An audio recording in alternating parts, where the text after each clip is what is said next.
सुने होंगे, इलेक्ट्रोलिसिस का टॉपिक है। दो वर्ड्स आपने सुने होंगे, एक होता है इलेक्ट्रोलाइट और एक होता है कंडक्टर। क्या फर्क होता है between the electrolyte and conductor? What is the difference between electrolyte and conductor?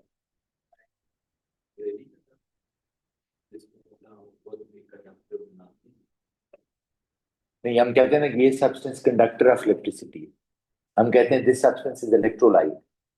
क्या दोनों एक ही चीज है या कोई फर्क है?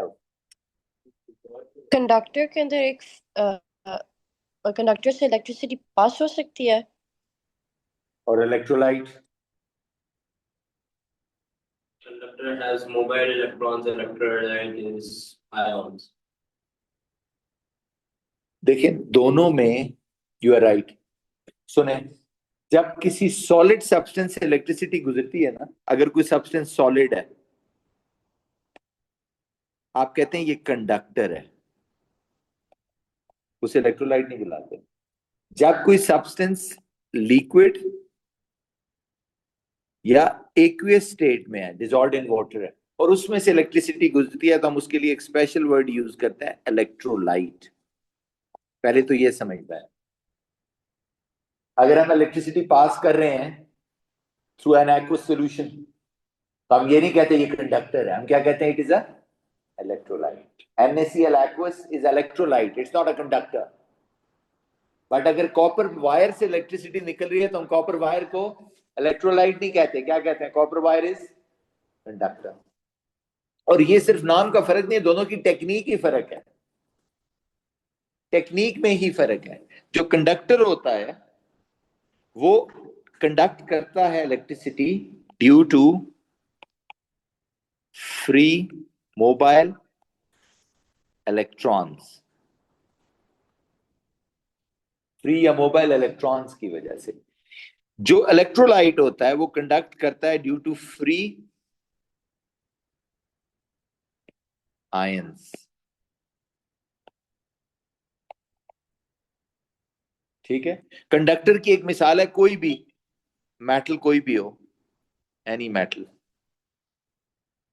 ठीक है, जैसे आयरन कर लें, कॉपर कर लें, आपको याद होगा वो इस तरह का होता है, यूं, और ये पॉजिटिवली चार्ज आयंस होते हैं और CF इलेक्ट्रॉन होते हैं।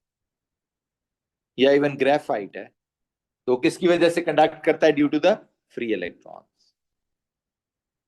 ये हम ऑलरेडी देख चुके हैं, इस चैप्टर में हमने इसके बारे में नहीं पढ़ना, लेकिन ये डिफरेंशिएट करना जरूरी है।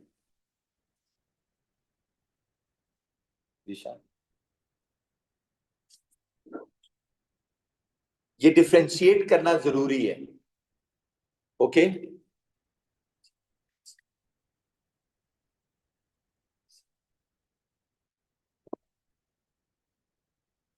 ओके, ये तो हो गया। अब ये नहीं हमने करना, इस चैप्टर में हमने इसके ऊपर बात करी कि liquid substance, molten aqueous ions कैसे इलेक्ट्रिसिटी कंडक्ट करते हैं। So that's why we are going to start.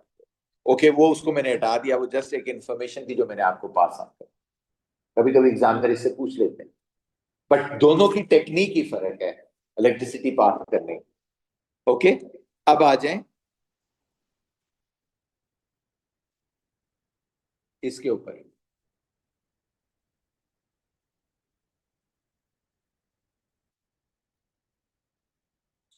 Electrolyte, अब यहां से शुरू करते हैं कि इलेक्ट्रोलाइट होता क्या है, कौन से कंपाउंड्स हैं जो इलेक्ट्रोलाइट एक्ट करते हैं।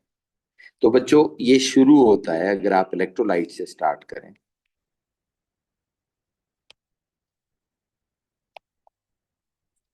तो ये होता है जो अभी बॉन्डिंग करके आए ना, ionic compound.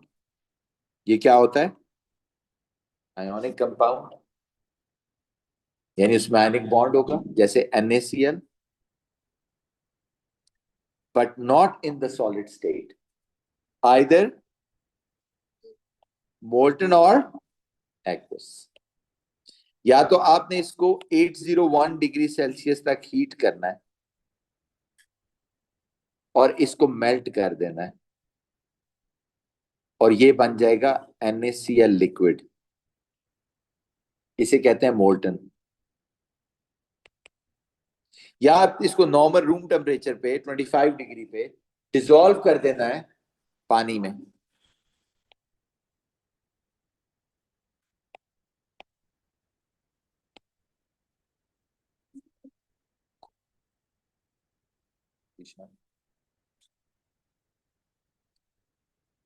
Dissolve in water, okay, पानी में डिसॉल्व कर लें, it will become NaCl aqueous. Normal temperature पे जस्ट नमक को पानी में डिसॉल्व कर, ये दोनों इलेक्ट्रोलाइट हो सकते हैं, इसे बोलते हैं एक्वियस यानी डिसॉल्व इन वाटर। सो ये है हमारा बच्चों जो पूरे चैप्टर में ये चीज पढ़नी है। तो पहली ही चीज आपसे, और सॉलिड स्टेट में आयनिक कंपाउंड नहीं कंडक्ट कर सकता इलेक्ट्रिसिटी, क्यों नहीं कर सकता, ये भी पहला सवाल एग्जामिनर पूछते हैं। वो कहते हैं जी आयंस तो उधर भी है। यस, आप कहते हैं जी सॉलिड में जो लैटिस है वो जाइंट आयोनिक लैटिस होती है। Ions are not free,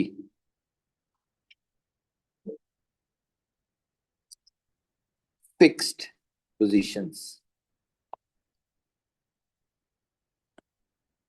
so cannot act as electrolyte or cannot act as or conduct electricity, cannot conduct electricity, या act as electrolyte।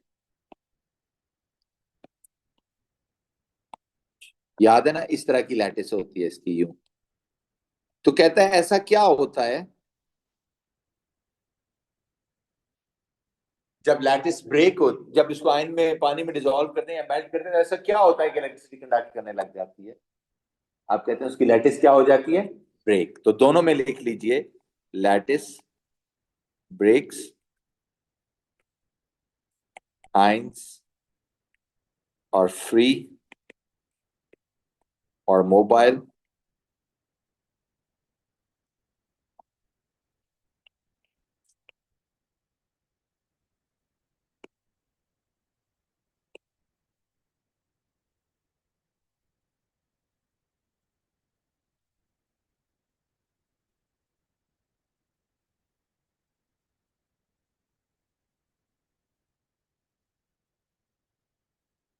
conduct electricity।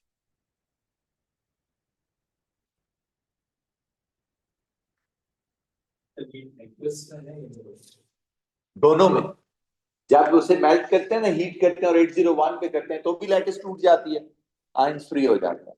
या उसे पानी में डिसॉल्व करते हैं नॉर्मल टेम्परेचर पे तो भी लैटिस टूट जाती है और आयंस क्या हो जाता है, फ्री हो जाते हैं। इन दोनों केसेस में इसलिए ये इलेक्ट्रोलाइट बनता है। अब आ जाते हैं, सो ओवरऑल आपको समझ आ गई कि ये chapter ionic compound dissolved in water या मोल्टन यानी हीट करके उनको लिक्विड बना के उसमें से इलेक्ट्रिसिटी गुजारने का, और वो उसे इलेक्ट्रोलाइट बुलाते हैं। कोवलेंट नहीं, मेटल नहीं, कोई और नहीं। ठीक है, अब आ जाते हैं, अब इन तीनों की डेफिनेशन लिख के फिर इस प्रोसेस को देखते हैं कि ये होता कैसे है। तो पहले आप इलेक्ट्रोलाइट की डेफिनेशन लिख लें। तो adding the electrolyte,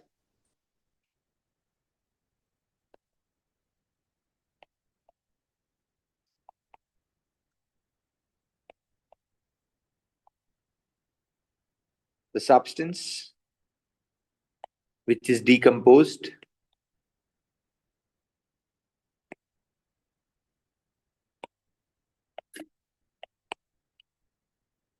on the passage of electricity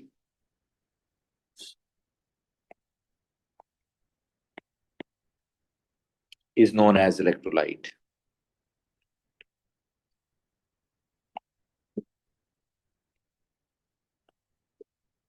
बस इतनी डेफिनेशन है, ये आगे मैं सिर्फ अंडरस्टैंडिंग के लिए बता रहा हूं स्टार लगा के। और ये होते क्या हैं, आयनिक कंपाउंड, मोल्टन और dissolved in water, aqueous। Molten या एक्वियस जब होते हैं तो वो इलेक्ट्रोलाइट होते हैं। ओके, और इलेक्ट्रोलिसिस क्या होती है? उस प्रोसेस को in which the electricity is passed through an electrolyte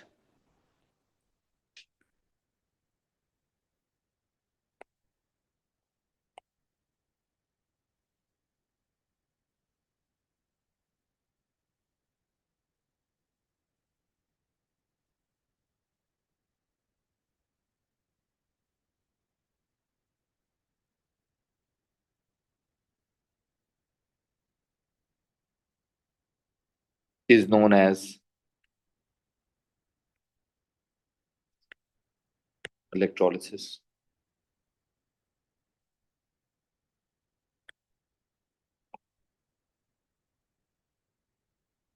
उस प्रोसेस को जिसमें आप इलेक्ट्रिसिटी पास करते हैं उसे इलेक्ट्रोलिसिस कहते हैं, राइट? ये भी मैं सिर्फ डेफिनेशन लिखी है, मैं इसकी एक्सप्लेनेशन अभी दे देता हूं थोड़ी देर।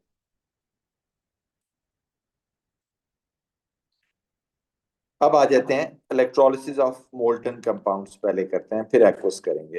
Heading they electrolysis of molten compounds.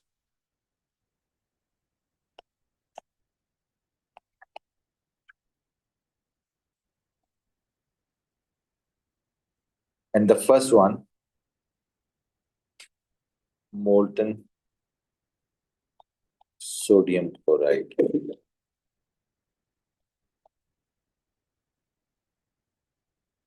ये है बच्चों, सबसे पहले ये डायग्राम, ये एक बीकर है जिसको हम सेल बुलाएंगे, आप CELL। ओके, इसमें आपको उस इलेक्ट्रोलाइट को डालना है जिसकी इलेक्ट्रोलिसिस करनी है। तो हम किसकी इलेक्ट्रोलिसिस करने जा रहे हैं? यानी आपने नमक लिया, सॉल्ट, उसको हीट किया अप टू व्हाट टेम्परेचर? 801, और वो क्या बन गया? लिक्विड।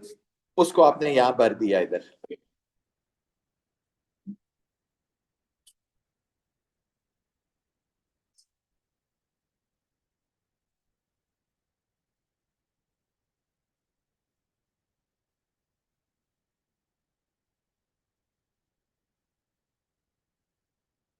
ये क्या है? NaCl, और इसका नाम क्या है? इलेक्ट्रोलाइट।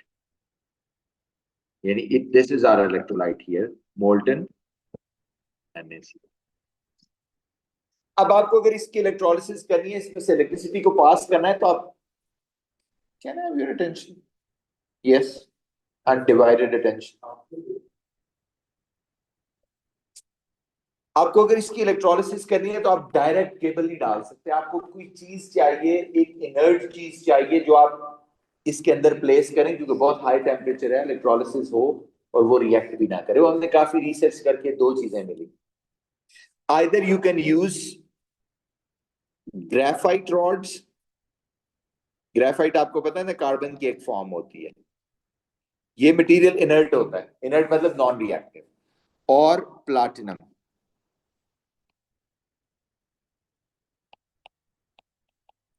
ठीक है, these two are the inert.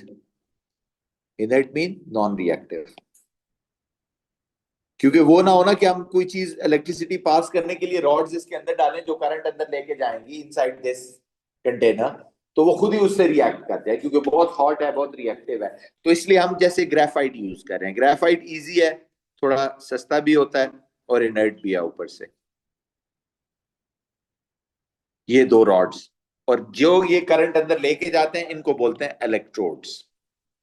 क्या नाम दिया इनको? Electrodes, which carry the current और इलेक्ट्रॉन्स इनसाइड द इलेक्ट्रोलाइट, और इधर ग्रेफाइट और प्लाटिनम। ठीक है, और वो क्यों? क्योंकि they are inert, non reactive. दोनों में से कोई भी यूज कर सकते हैं, ज्यादा ग्रेफाइट यूज करते हैं।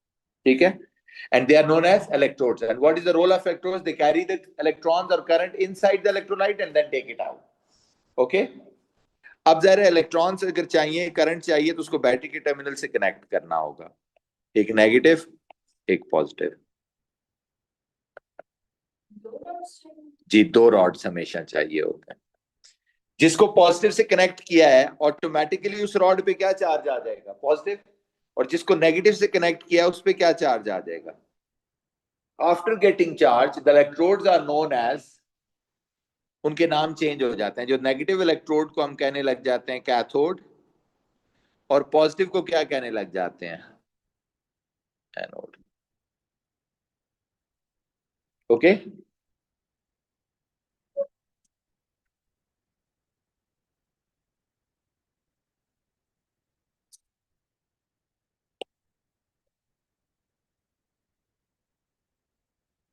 ये याद करना है, नेगेटिव को कैथोड और पॉजिटिव को एनोड।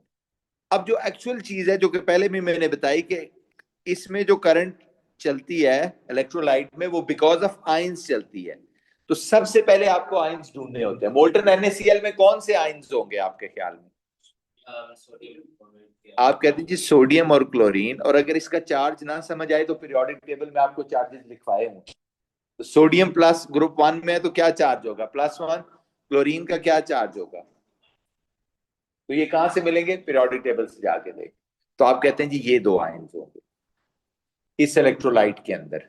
अब ऑब्वियस है कि ये सारे आयंस जो ही आप करंट पास करेंगे तो सारे क्लोराइड आयन किधर जाके इकट्ठे हो जाएंगे बच्चों? कॉमन सेंस है ना, वो पॉजिटिव रॉड की तरफ अट्रैक्ट हो जाएंगे, और सारे पॉजिटिव किधर जाएंगे?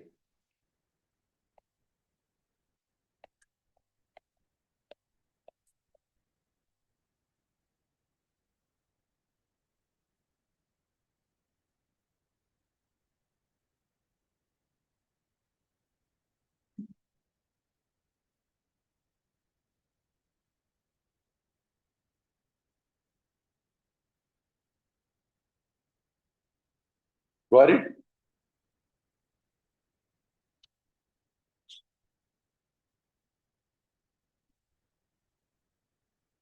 अब जब ये आयंस रिस्पेक्टिव इलेक्ट्रोड पे जाते हैं ना बच्चों, तो मैं एक वर्ड यूज कर रहा हूं, दे हैव टू और they need to get discharge, अपना चार्ज खत्म करना चाहते हैं। अब जैसे Na पॉजिटिव आयन गए हैं कैथोड पे, तो अपना चार्ज कैसे खत्म कर सकते हैं? किसी भी पॉजिटिव आयन का चार्ज कैसे खत्म हो सकता है? Bye gaining what, electron. Positive charge का मतलब है उसके पास इलेक्ट्रॉन कम है। तो जब ये कैथोड पे जाते हैं केटाइंस जो होते हैं, तो वहां से क्या लेंगे, इलेक्ट्रॉन। और जितना चार्ज होगा उतना ही इलेक्ट्रॉन ले लेंगे। Yes, gaining electron. Na positive है तो एक इलेक्ट्रॉन गेन करेगा। Mg2 पॉजिटिव होता तो कितने गेन करता? Al3 पॉजिटिव होता तो जितना पॉजिटिव चार्ज है कैथोड पे जाएगा उतने इलेक्ट्रॉन गेन कर लेगा, राइट? और अपना चार्ज क्या कर देगा, खत्म। तो Na पॉजिटिव, और उसकी एक इक्वेशन हमें लिखनी होगी, +1 इलेक्ट्रॉन गिव्स अस व्हाट। और जब ये इलेक्ट्रॉन गेन कर लेगा इसका चार्ज खत्म हो जाएगा ना, और ये Na मेटल बन जाएगा। और जो ही टेम्परेचर कम होगा ये Na मेटल किस स्टेट में आ जाएगी, सॉलिड में। और वो जो सॉलिड है वो ये होगा बच्चों, इधर देखो, इस रॉड के ऊपर इधर देखो, डिपॉजिट होने लग जाएगा, राइट? तो इसलिए कहते हैं कि Na metal deposits at cathode. Yes, अब एनोड पे जाते हैं, एग्जैक्टली द सेम। आप कह रहे हैं एनोड पे कौन गया? देखो बच्चों, हु वेंट एट एनोड? इसके ऊपर क्या चार्ज है, वो कैसे खत्म हो सकता है? By losing electron. No, electron का सिर्फ लेन देन होता है। सो ये अपना इलेक्ट्रॉन किसको दे देगा,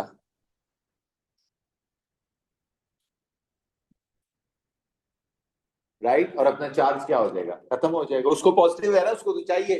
तो आप कहते हैं कि Cl नेगेटिव जब वहां जाएगा, तो जैसे उसने गेन ऑफ इलेक्ट्रॉन किया था, ऊपर में लिख दिया है गेन ऑफ इलेक्ट्रॉन, और ये क्या करेगा, लॉस ऑफ इलेक्ट्रॉन। यस,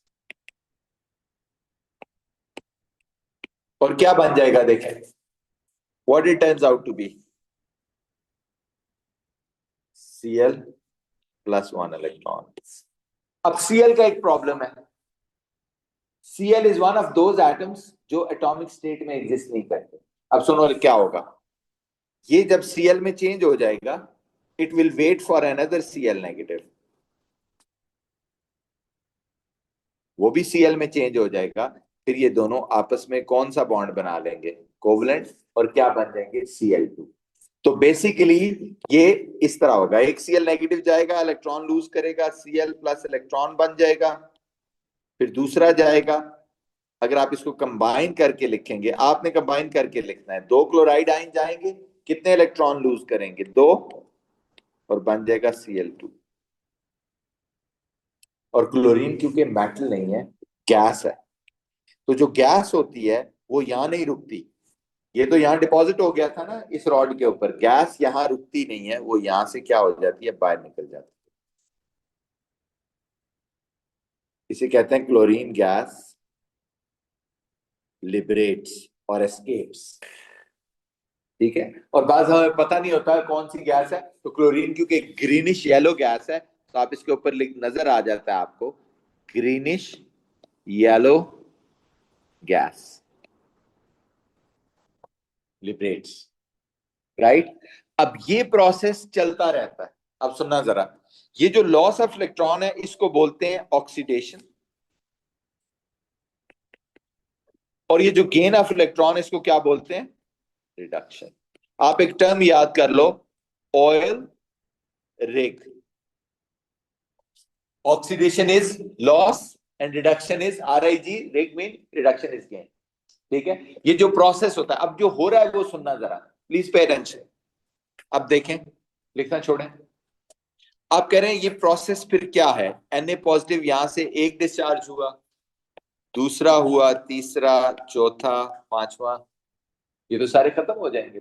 हम कहते हैं यस, इसी तरह Cl नेगेटिव, ये गया, ये गया, ये गया, ये गया, ये गया, ये सारे भी क्या हो जाएंगे, और फाइनली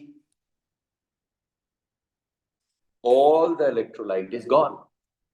यानी जो ये खत्म होते जाएंगे, ये जो सोडियम और क्लोरीन खत्म हो डिस्चार्ज होते जाएंगे, तो ये जो लेवल है ये यहां से नीचे गिरता जाएगा, ये फिर नीचे होता जाएगा, राइट। फिर बिल्कुल एंड पे जाके लेट से इतना रह जाएगा, और फिर बाकी इलेक्ट्रोलाइट कहां गया, अगर तो खत्म हो गया। क्यों खत्म हो गया, क्योंकि वो सोडियम मेटल और क्लोरीन गैस में चेंज हो गया।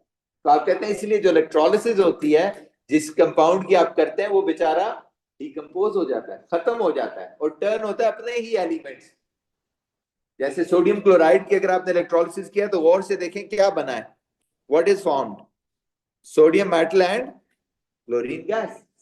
आप कहते हैं तो बड़ा आसान है, मैं अगर मैग्नीशियम क्लोराइड मोल्टन की इलेक्ट्रोलिसिस करूं तो क्या मिलेगा, magnesium metal and chlorine gas. Sodium oxide की इलेक्ट्रोलिसिस करूंगा मोल्टन की तो क्या मिलेगा, sodium metal and oxygen gas. Aluminium oxide की इलेक्ट्रोलिसिस करूंगा तो क्या मिलेगा, ऑक्सीजन गैस। आप कहते हैं ये तो बड़ा आसान है, आगे जाके जब हम मेटल्स पढ़ेंगे तो आपको बताएंगे वो अच्छा ये तो मेटल की एक्सट्रैक्शन के लिए भी यूज हो सकता है। समझ आ रही है बात। तो जब भी किसी इलेक्ट्रोलाइट मोल्टन कंपाउंड की आप इलेक्ट्रोलिसिस करते हो, तो वो इलेक्ट्रोलाइट डिकम्पोज हो जाता है, खत्म हो जाता है, अपने ही किस में चेंज हो जाता है, एलिमेंट्स। समझ आ रही बात। दिस इज द प्रोसेस, और जब ये खत्म हो जाएगा सारा प्रोसेस ऑफ इलेक्ट्रोलिसिस डन। अब सिर्फ देखना ये भी पूछते हैं एग्जामिनर कि जो प्रोडक्ट बना वो कहाँ गया। अगर सॉलिड होगा तो वो चिपक जाएगा उस इलेक्ट्रोड के ऊपर, जिसे कहते हैं डिपॉजिट्स, और अगर कोई गैस होगी तो फिर वो वहां से एस्केप कर जाए। ठीक है, अब जैसे इसके बारे में क्या सवाल पूछते हैं वो एग्जामिनर, फॉर एग्जांपल क्वेश्चंस किस तरह पूछेंगे आपसे,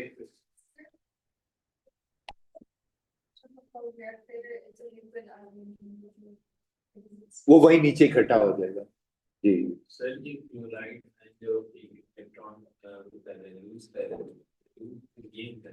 लूज कर रहा है, नेगेटिव का क्या मतलब होता है, उसके पास एक्स्ट्रा इलेक्ट्रॉन, तो वो लूज कर रहा है, गैस बन जाती है। वो पहले तो लिक्विड होता है ना, मोल्टन है ये सारे, Cl2 बन गया ये गैस। ये तो मैंने लिखा ना, ये आपने नहीं लिखना, ये तो आपको समझाने के लिए लिखा था। गैस बन जाता है। अब देखो उस पर सवाल क्या आएंगे, अब सुने, क्वेश्चन लिखें जरा मेरे साथ, क्वेश्चन भी लिखें। नंबर 1, व्हाट इज इलेक्ट्रोलाइट, इसमें इलेक्ट्रोलाइट कौन था, मोल्टन NaCl aqueous की इलेक्ट्रोलिसिस में व्हाट इज इलेक्ट्रोलाइट,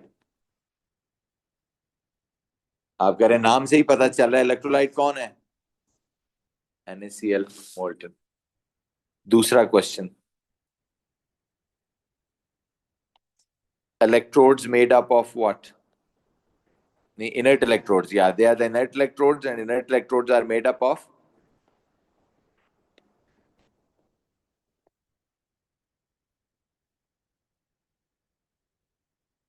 graphite और platinum। फिर पूछता है इस इलेक्ट्रोलिसिस में आयंस क्या आते हैं, what are the ions of molten NaCl के? कौन से दो आयंस हैं? No ions, Cl negative. फिर पूछता है what is the equation at cathode?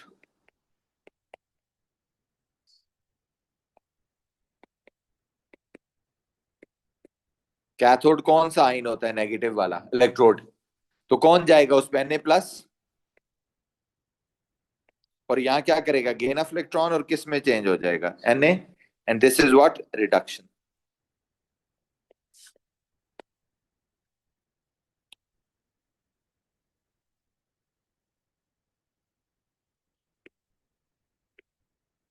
What is equation at anode? Anode की इक्वेशन क्या है? 2Cl negative gives us Cl2 by the loss of 2 electrons. Number 6, products of electrolysis. Product at cathode. Cathode पे क्या product आपको मिला है? क्या कौन कौन सा प्रोडक्ट मिला है कैथोड पे? ऊपर देखें, कैथोड पे हमें क्या मिला है, सोडियम मेटल। तो बताना है कि किस फॉर्म में मिला है, डिपॉजिट्स। प्रोडक्ट एट एनोड क्या है? यस, लेकिन साथ बताना है किस फॉर्म में मिला है, एस्केप्स और liberates. What happened to electrolyte?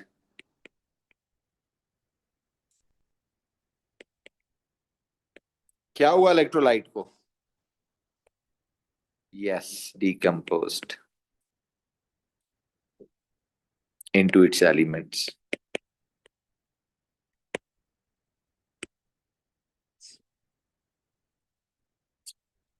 ये सवाल वो आपसे पूछते हैं, ठीक है? पर्पस क्या है? यही पर्पस है कि आपको अगर सोडियम मेटल चाहिए तो आप ऐसे ही ले सकते हैं।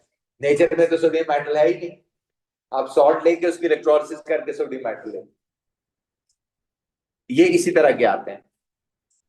जी, अब इनमें से 2-3 सवाल आ जाएंगे, ठीक है, हर इलेक्ट्रोलिसिस के, राइट? अब आपको दे रहा हूं, आपने ये सारा पैटर्न फॉलो करना है, यानी पहले डायग्राम बनानी है, फिर आयंस लिखने हैं, फिर एनोड पे, फिर कैथोड पे क्या इक्वेशन हुई है, फिर इन सब सवालों के जवाब देने हैं, ठीक है? लिखिए जरा, electrolysis of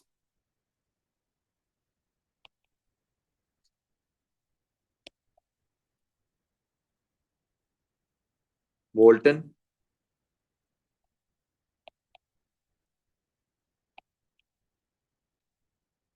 magnesium oxide.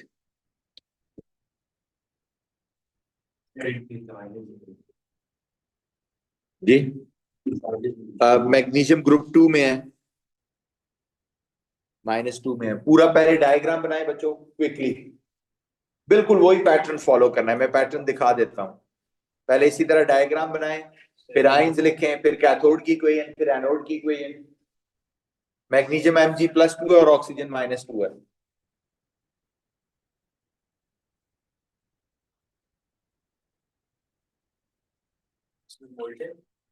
Ji, molten magnesium oxide की electrolysis.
there'll be mechanical anode left पे बनाया और cathode right पे या फिर anode right ना मैटर नहीं करता।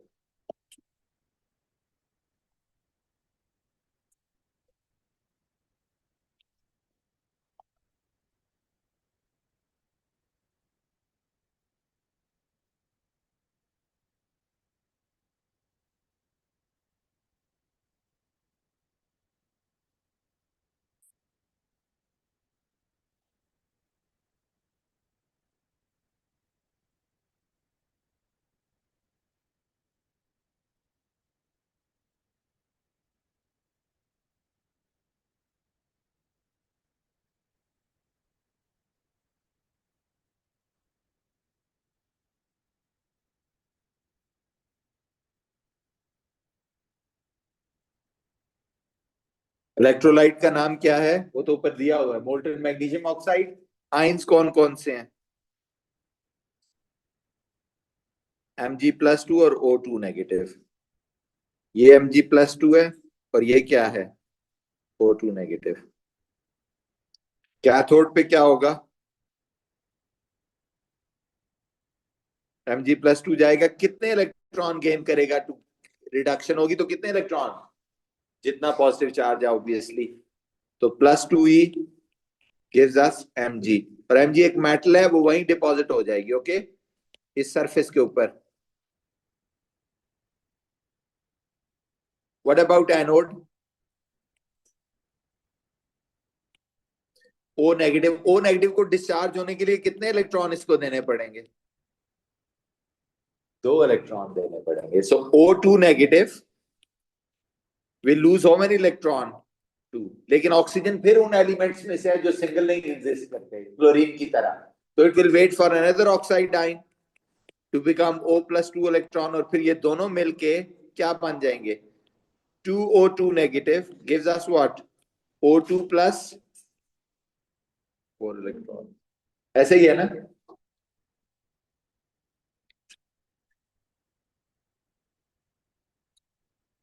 ऐसे ही है। 4 इलेक्ट्रॉन क्यों? क्योंकि 2 इससे और 2 इससे। आपको ये वाली इक्वेशन नहीं लिखनी होती है, तो मैं समझाने के लिए लिखता हूं, आपको डायरेक्ट ये इक्वेशन लिखनी होती है।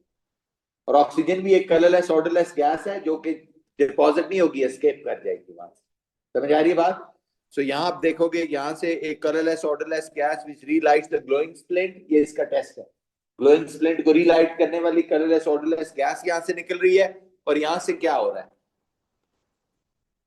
एनोड पे देखो, ये ऑक्साइड आयन गया, इसने कितने इलेक्ट्रॉन लूज किए? 2।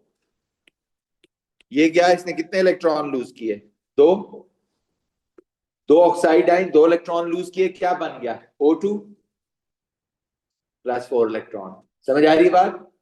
क्योंकि 2 नेगेटिव चार्ज था ना, तो उसको 2 इलेक्ट्रॉन लूज करने थे। अब उन्हीं क्वेश्चंस के answer. What is the electrolyte? molten MgO. What are the ions?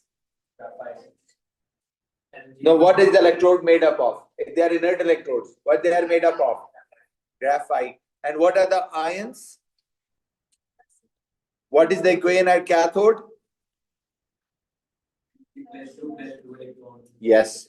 What is the equation at anode?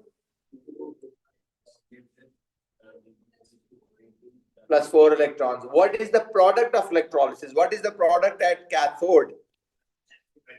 Which deposits, okay? What is the product at anode? Which escapes or liberates, right? So ये वो सवाल आपसे पूछते हैं कि इस electrolysis में, और इसमें फिर ऑब्जर्वेशंस भी आ जाती हैं और सारा कुछ, राइट? अब मैं आपको घर के लिए दे रहा हूं, ये लिख लें। मोल्टन है सारे, सोडियम ऑक्साइड ये घर से करके लाना है, lead bromide, lead chloride, molten है ये सारे, एल्यूमिनियम ऑक्साइड और कैल्शियम क्लोराइड। इन सब का यही पैटर्न फॉलो करके लाना है जो अभी बताया आपको, ओके?